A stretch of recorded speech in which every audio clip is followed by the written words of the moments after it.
Welcome to Friday practice in Saudi Arabia, the Jeddah Corniche Circuit, the second fastest track on the calendar after Monza, the third longest track on the calendar. Now, you don't want to miss it. It's going to be very interesting. A lot of teams bringing upgrades, including Red Bull. They finally brought upgrades. I think their upgrades were meant to come in Monza, but now with Max Verstappen's brouhaha, his fight, and everything, their thing coming up, their upgrade came in Jeddah, and now we are seeing the performance. We saw that a lot of teams brought upgrade, including McLaren. They brought upgrade. Ferrari are trying to make the ones they brought work. They also brought upgrade. I think they used two different wings configuration on Lewis Hamilton's car and a very different one on Charles Leclerc's car. They are trying to test some few things in FP1, which is not really where we need to be or what we need to see. We saw Pierre Gasly really doing a decent job, topping the timesheets, with Lando Norris coming second and Charles Leclerc third. But this is why I come in to say these people need to come up and give this driver their respect. Like I said last week, if Pierre Gasly can drive that car to where he drove it to, and Pierre Gasly can take that car, go ahead of McLaren, Mercedes, Red Bull in practice one, I think it's just a new thing that we are seeing. We are seeing these guys pushing themselves, doing a decent job to make sure they are in a place in which they are much more confident. And Pierre Gasly is not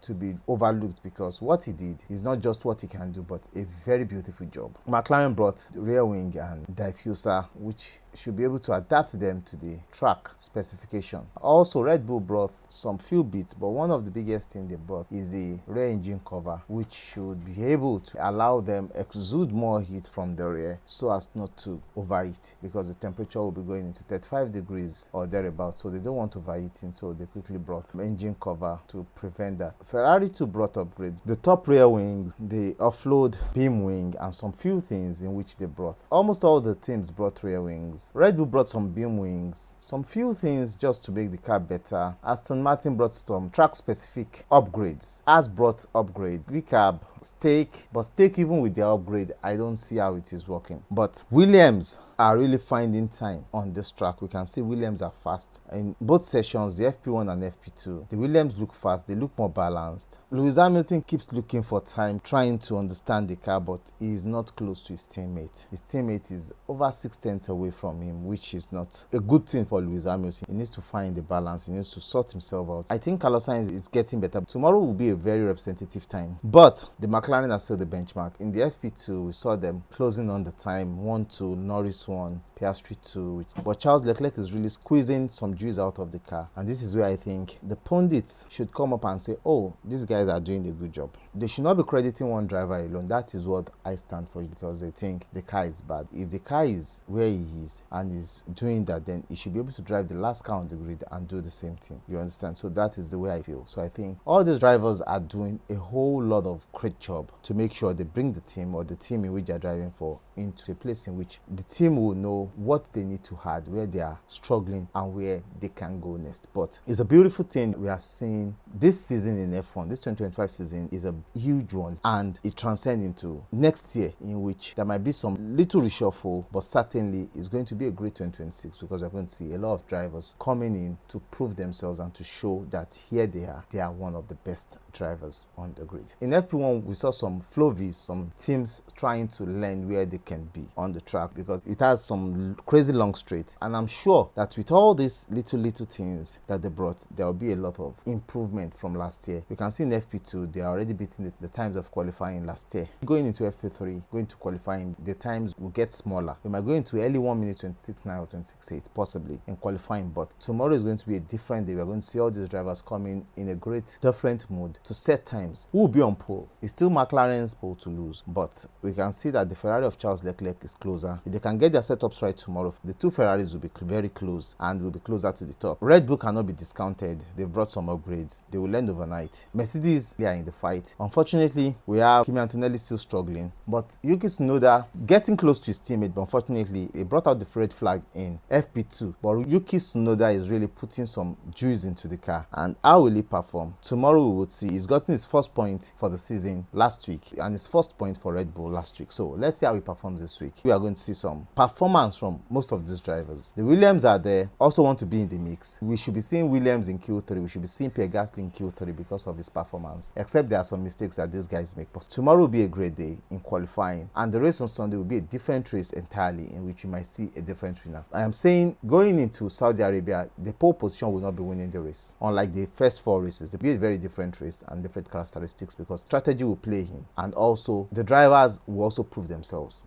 This track comes in because it's a track for drivers to trust the car and trust themselves and be able to prove themselves. Up until tomorrow, I love you guys. Bye. Cheers.